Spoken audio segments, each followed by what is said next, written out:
Keďže na jazero Bled jazdím približne 13 rokov, tak dostávam množstvo otázok, ako tam byť úspešný, ako tam loviť, takže v tomto videu si to môžeme troška rozobrať. O samotnom jazere by som povedal asi toľko. Nachádza sa to na severe Slovinska, je to kúsok za hranicami rakúskymi, je tam nádherná scenéria, je tam hrad, obrovská hora, kde býva aj v lete sneh. Samozrejme známy ostrov s kostolíkom. Toto miesto je vyhľadávané turistami, jazdia tam turisti z celého sveta, takže treba sa na to pripraviť, že tí turisti niekedy bývajú až otrávni, by som povedal, ale na to sa dá samozrejme zvyknúť. Čo sa týka tej vody, je to rozloha asi 140-150 hektárové jazero, maximálna hĺbka je tam 30 metrov, v lete 25-26 stupňov, lebo sú tam nejaké teplé pramene. Málo kedy táto voda zamrzá a žije tam až 19 druhov rýb. Takže okrem kaprov je tam množstvo krásne zubáče, krásne šťuky, jazerné pstruhy obrovského. Videl som 13-kilového pstruha, jak tam chytil slovinec. Sú tam sumce, ktoré sú už možno až premnožené, takže možno veľa ľudí ani netuší, že okrem tých kaprov sa tam nachádza toľkoto druhov rýb. Tá voda vypadá, že je veľmi úživná, tie kapre sú tam nádherné a preto tam chodíme.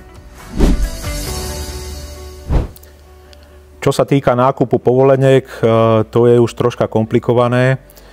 Pred tými rokmi, pár rokov dozadu nebol problém. Prišiel som, kúpil som si povolenku v nejakom hoteli na recepcii alebo na rybárskom dome, takže to nebol problém. Tým, že tam začalo chodiť strašne veľa rybárov a je tam neustály boj medzi organizáciou rybárskou a tým cestovným ruchom, ktorí by tam najradšej rybárov nechceli, takže sa dohodli nakoniec, že bude to tak, že predá sa len 10 povoleniek na deň. To znamená, v januári sa spúšťa registrácia alebo otvára sa kalendár rezervačný a vtedy tam sa objednávajú vlastne tie termíny. Býva to dosť náročné si objednať nejaký termín, lebo fakt rybári z celého sveta si tam objednávajú. Naposledy viem, že to bolo za 15 minút vypredaný celý rok a padol im server. Takže je to troška náročné si tam objednať nejaký termín, ale pokiaľ sa vám to podarí, tak môžete sa tešiť na peknú rybačku. Čo sa týka samotnej dennej doby lovu, tá sa pohybuje, lebo je to od východu slnka do 23. hodiny. To znamená, že v lete samozrejme východ slnka je, ja neviem, o 3:30 ráno. V zimných mesiacoch, jak som bol ja napríklad teraz, tak sme mali sme na povolenke, vždycky je na povolenke napísaný čas, odkedy sa môže loviť. To znamená, my sme tam mali 7 hodín 28 minút. Sme mohli nahadzovať, takže tieto časy treba dodržiavať, lebo sú za to dosť postihy. Či už niekto chytá po 23. hodine, alebo nahodí skorej. Sú tam dosť vysoké pokuty, takže treba si dať na to pozor. Kontroly chodia každý deň a námatkovo robia aj nočné alebo skoré ranné kontroly. Naposledy, ak som tam bol, tak jeden český rybár nahodilo 10 minút skorej, ako mal, dostal pokutu 250 €. Po 23. hodine, ak sa ukončí lov, tak treba vyťahnuť údice. Není nikde napísané, že musíte odísť, môžete tam ostať na tom mieste. Samozrejme v tých letných mesiacoch, keď končíte o 23. a začínate o 3:30, tak na tie 3 hodiny málo kto opúšťa to svoje stanovisko, lebo stane sa, že 2 dni si tam krmíte, odídete, niekto tam príde skorej, sadne si, obsadí vám to miesto. Takže veľa rybárov to rieši tak, že ostáva na tom mieste, sedí na stoličke. Je tam zakázané spanie, pokiaľ vás chytí mestská polícia, že spíte, tak aj za spanie na stoličke vám môžu dať pokutu, že spíte vlastne mimo kempu alebo vyhradených tých hotelov, ktoré sú tam. Takže na to si treba dať pozor. Pokiaľ tam ostanete, budete sa tam prechádzať alebo sedíte na stoličke, máte vyťahnuté prúty, tak nebol s tým problém. Čo Čo sa týka nejakej taktiky lovu a krmenia na blede, ja osobne krmím menej. Samozrejme pred tými 13 rokmi, keď sme tam chodili, tak fungovala tá voda troška inak. Boli sme tam sami, krmili sme viacej a fungovalo nám to. Momentálne sa to troška zmenilo a skorej nám funguje menej krmenia. Hlavne v tých letných mesiacoch si treba dať pozor na to krmenie, lebo ako som hovoril, sú tam sumce premnožené a jak sa nakrmi troška viacej, tak je problém s tými sumcami. V lete som tam bol ako turista, stretol som tam rybárov, bavil som sa s nimi a každý hovoril, že ťahal len sumce a nevedeli sa ku kaprovi dostať. Takže treba si dať na to pozor, radšej menej a presnejšie krmiť. Napríklad vymeriavať si to cestiče, aby sa presne krmilo a radšej hovorím menej alebo častejšie. Osobne krmím, ja neviem, 10-15 guličiek každé 2-3 hodinky, či mám záber, či nemám záber. Vždycky tam troška pocukrujem a toto mi viacej vyhovuje, alebo viacej mi to funguje, jak nejaké masívne krmenie, ktoré fungovalo pred 10 rokmi. Čo sa týka ešte toho krmenia, treba si pozrieť vždycky tie pravidlá, lebo napríklad pol roka sa nemohlo krmiť, bolo zakázané krmenie, mohlo sa len používať PVAčka. Posledné, myslím, že 3 mesiace alebo 4 mesiace dozadu to zmenili, takže sa opäť mohlo krmiť, takže kobra alebo raketa. Prípadne dávam maličku PVAčku ešte pri tom nahadzovaní, aby sa mi to nezamotalo a hovorím, keď krmím tou raketou, tak si to vymeriavam, aby som to mal napresno a s tou kobrou takisto sa snažím, nehádžem to do nejakého veľkého priestoru, ale skorej kobrujem tak do jedného bodu.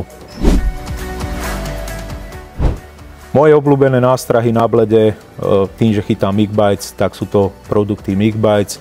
Je to Big Bčko, to je broskyňa, Black Pepper, na to sa mi tam podarilo uloviť 2 ryby cez 30 kg. Ďalej je to losos Ráčegasa, tam perfektne fungoval, aj funguje G2 a teraz naposledy sme chytali na prípravovú novinku G20 Enigmu, ktorá nám perfektne zafungovala. Krmím mixom Boilies 24-20-16 a na háčik používam buď 16 s desinou popkou, alebo dávam 20 mm guličku s polovičkou 14. Tie popky väčšinou ananás alebo broskyňa. Chytal som tam aj čilinami, išla tam dobre. Takže vždycky tú maličkú popku alebo tej polku popky tam dávam na to zvýraznenie. Myslím, že to tam dosť funguje a mám to odsledované aj z podvodných videí, aj zo svojich, ktoré som si točil, že veľakrát sa mi stalo, že v takých čistých vodách, ako je príklad bleď, že tá ryba už z diaľky zbadá tú nástrahu a je tam plno krmenia a tá ryba vidí tú maličkú popku aj z 5 metrov a je vidieť, že rovno ide k nej a zobere to.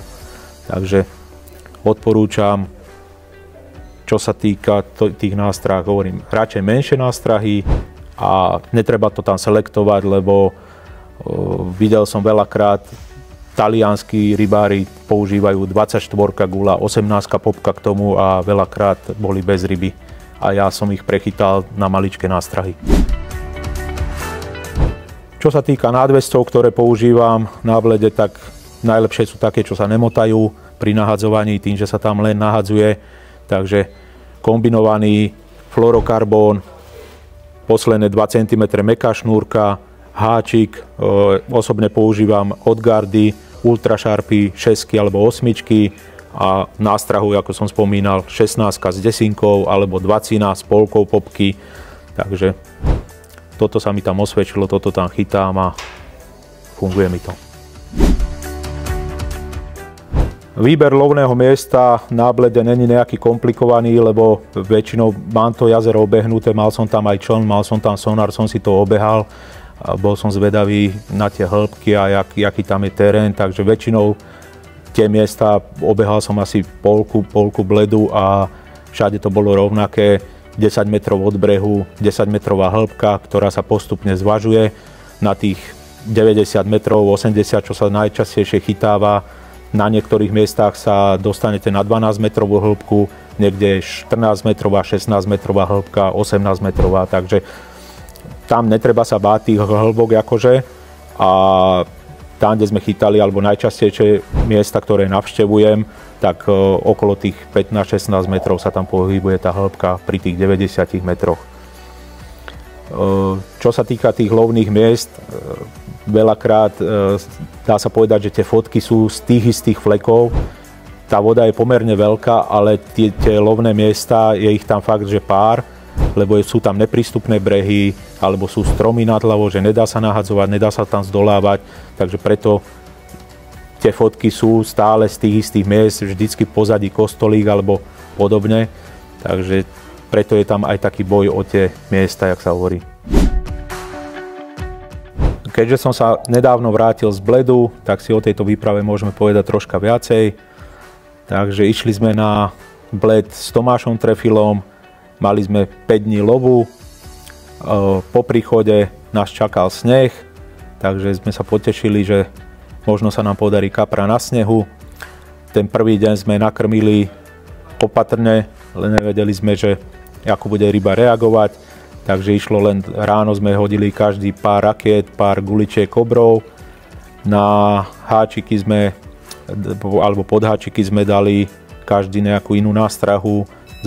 Ja som zvolil Chili Squid a na druhú udicu som dával Enigmu G20, čo je pripravená novinka, ktorú sme aj teraz testovali. A hneď v podstate prvý deň sa nám podarilo urobiť nejaké zábery, čo nás potešilo, že ryba bola aktívna. Tomáš chytil, alebo mal 2 zábery, jednu rybu stratil pri brehu, jednu sa mu podarilo vybrať a mne sa podaril pekný lisec na snehu, čo nás potešilo. Takže na prvý deň super.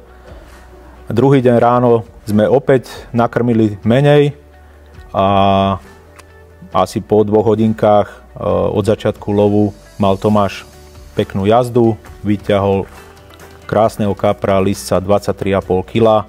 To bol v podstate tretí záber, ktorý nám prišiel na Enigmu G20.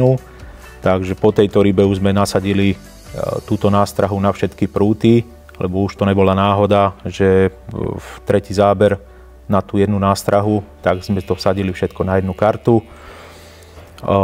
Po tejto rybe mal Tomáš ďalší záber a ja som to zakončil večer po tme, okolo 10. hodiny som mal pekného šupináča cez 21 kg, ktorého som takisto stihol ešte na snehu odfotiť.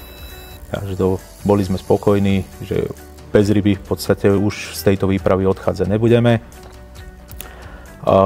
Tretí deň začal opäť Tomáš záberom a mal nejakú menšiu rybu. Ja som mal takisto kapra okolo 5-6 kg, ktorého som vypol asi 5 metrov od brehu, som ho videl a videl som, že to je malá ryba, ale vypol sa, bohužiaľ. A večer som mal lisca 18,90 a asi hodinu pred koncom doby lovu mi prišiel krásny šupináč pupkatý 24,90. Takže to bola paráda, boli sme spokojní, začalo nám pršať, začalo sa oteplovať, tieto ryby som ešte stihol odfotiť na snehu.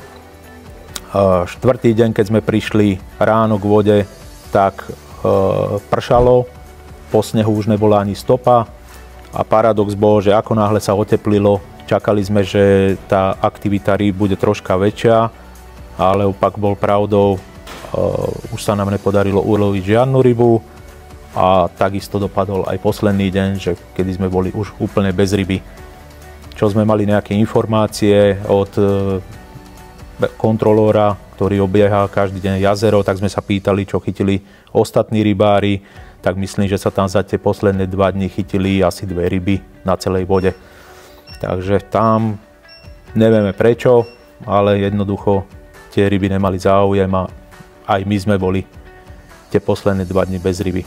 Takže takto to na Blede chodí, že nevždy sa darí a viem o veľa rybároch, ktorí odchádzali z Bledu sklamaní, bez ryby. Tak verím, že nejaké tieto informácie, ktoré sme teraz vo videu povedali, že možno im do budúcna pomôžu a nejakému peknému kaprovi sa prepracujú aj vďaka týmto informáciám.